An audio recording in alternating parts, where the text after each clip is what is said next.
Hai student, so inilah teknik menjawab kertas 3 biologi. Akhirnya kita dah sampai teknik menjawab yang terakhir. So, untuk biologi sama juga seperti kertas 3 kimia dengan fizik. Kamu ada 1 jam 30 minit. Kamu akan buat biasanya waktu time petang ya. So, tolong pastikan kamu bersemangat ataupun kamu jaga stamina masa time SPM ya. Kamu ada 2 soalan. So, soalan dia hampir sama dengan kimia. Sebab tu teacher tak suka masa time trial kalau let's say lah kimia dengan fizik dengan bio pada hari yang sama. Benda tu mengganggu ya sebab teknik menjawab dia tidak sama. Okey, so untuk soalan nombor 1, kamu kena jawab ke semua. Semua markah dia ialah 33. Macam mana teacher ajar sebelum ni, tolong cari tujuan eksperimen. Sangat-sangat penting. Bila kamu dah tahu tujuan eksperimen, kamu dah nampak idea dia macam mana dan soalan dia akan jadi seperti yang kamu pernah jawab sebelum ni. Now, kami akan bagi gambar rajah. Biasanya ada 2 gambar rajah untuk perbandingan dan daripada situ kamu mungkin akan dapat cerita ataupun prosedur dan kamu kena rekodkan. Now, untuk biologi biasanya kamu akan rekod 4 hingga 5 catatan. Untuk kimia kalau kamu perasan kamu hanya catat 2 ataupun 3 sahaja. So dekat sini tolong pastikan kamu cek betul-betul unit dia. Kat situ ialah minit. So kamu kena tukarkan saat kepada minit. So seperti yang teacher tunjuk kat sini ya. So tolong tengok.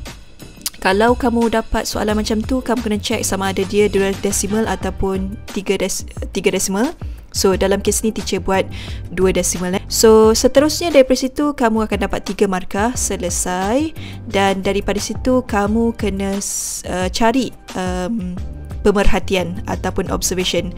Now tips yang cikgu ajar ialah cari yang the highest and the lowest. Cari yang paling tinggi dan yang paling rendah. Kenapa? Sekejap lagi kamu akan jawab inference melalui pemerhatian yang kamu dah buat. Since kita tengah cakap pasal biologi, ambil tajuk tersebut dan gunakan ayat yang skema. Teacher prefer student teacher buat ayat macam dalam skema untuk memudahkan kamu sebenarnya. So, untuk pemerhatian yang pertama, kamu ambil the highest. Pemerhatian yang kedua, kamu ambil the lowest. Simple macam tu. So daripada situ kamu akan kena buat inference. Now inference ialah berkenaan dengan pemerhatian yang kamu catatkan tadi. So kalau kamu tak tahu macam mana nak jawab inference ni, teacher galakkan kamu pergi balik kepada tujuan eksperimen kamu tu. So biasanya jawapan dah ada dalam tu. So tinggal kamu nak kena declare saja, is it the highest, is it the lowest. So dalam kes ni ialah kadar resapan dia. So selepas kamu dah selesai untuk inference, kamu dah dapat markah. Soalan yang seterusnya, of course, kita akan minta pemboleh ubah. So, manipulasi, bergerak balas dan dimalarkan. So, jawapan tu dah ada. Kamu just nak kena check sahaja yang dekat depan tu. So, seperti yang kamu nampak, apa yang kita beri ialah manipulasi. Apa yang kamu catatkan ialah yang bergerak balas. Okay. So, untuk yang dimalarkan, kamu just cari daripada gambar rajah yang kamu dah dapat tu ya. So, tolong tulis again benda yang sama. Catatkan dengan ayat skema kamu. Seterusnya ialah kaedah mengendalikan pemboleh ubah. So teacher nak kamu guna ayat ubah ataupun berbeza untuk manipulasi. So kalau dalam bahasa Inggeris kamu guna perkataan difference ataupun change. Untuk responding ataupun bergerak balas kamu kata ukur, kira. Kamu kena guna alat apa untuk pengiraan tersebut, measurement kamu apa. Okay, so seterusnya yang terakhir ialah rekodkan. So teacher akan tunjuk lagi lah lebih kepada part sini Untuk dimalarkan, teacher nak dengar perkataan sama ataupun same ataupun malah. Okay, dalam bahasa Inggeris use the same, fix the same, macam tu ya, untuk memudahkan kamu. Alright, so next one ialah hipotesis. Hipotesis kamu mesti menjawab kepada tujuan eksperimen kamu itu. Sebab tu pentingnya kamu tahu bahagian mana kita tanya tujuan eksperimen ataupun aim of eksperimen. So jawab saja apa yang ditanya ataupun tujuan eksperimen dan akhirnya kamu akan dapat full mark untuk hipotesis. So quick reminder, ni biologi. So biologi ada 2 jenis. hipotesis. So nanti teacher akan terangkan lebih lanjut pasal benda tu.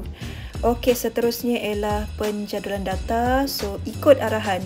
Ini biologi, dia sangat senang. So dia akan beritahu apa yang dia nak.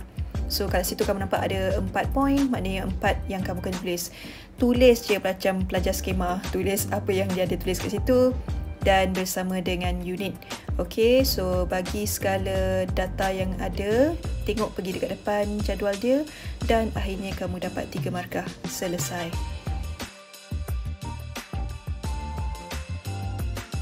Okey, so seterusnya ialah graf. So again, ini ialah biologi. Kita memang akan beritahu siap-siap apa yang kita nak. So kamu just nak kena catatkan saja. Yang teacher tandakan itu maknanya kamu kena pakai lebih daripada separuh kertas graf. Untuk biologi ada 3 jenis. Satu ialah carta bar, maknanya kamu kena buat bar chart. Seterusnya ialah line graph, so graf garis, dan seterusnya a graph.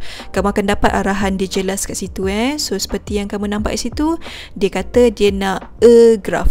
So dia nak graph saja. So just plotkan dia and then kamu just pakai pensel dan tarikkan dia. So tolong jangan sambungkan macam fizik nak cari y-intercept. Kita tak buat macam tu. Biar tergantung je macam tu. Now, daripada graf yang kamu dah buat, kamu kena bagi tahu relationship ataupun hubungan dia. So dalam kes ni biasanya semakin tinggi yang biasanya kamu buat untuk fizik. So tolong faham, kita minta terangkan jawapan anda. Kamu pergi kepada inference yang kamu dah buat sebelum ni. Itu biasanya jawapan yang mudah untuk kamu.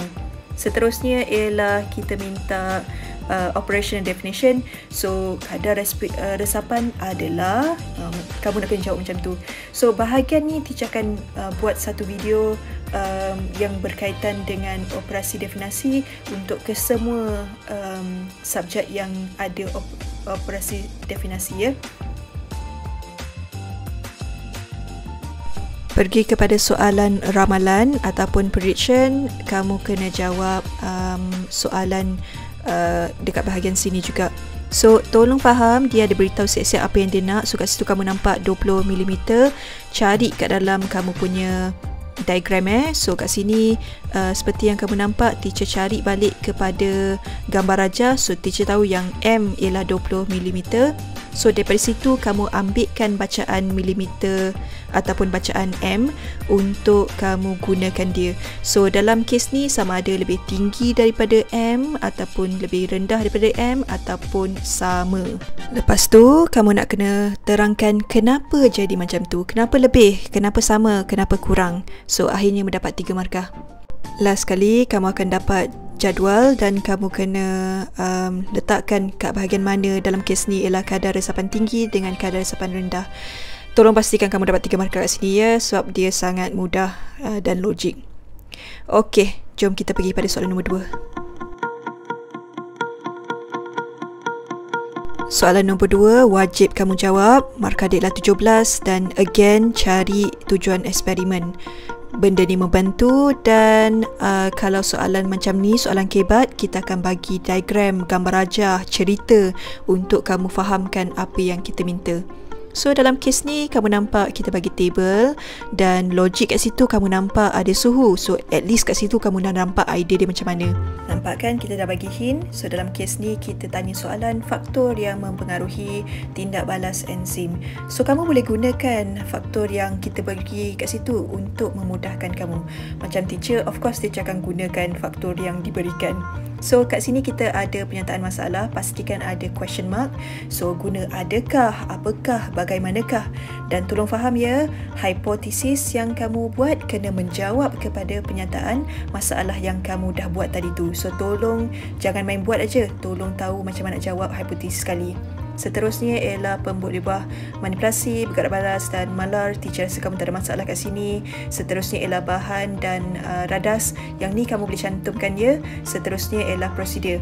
So prosedur kita galakkan 1 hingga 6 ataupun 1 hingga 8. Yang penting kamu gunakan bahasa yang kamu biasa dengar.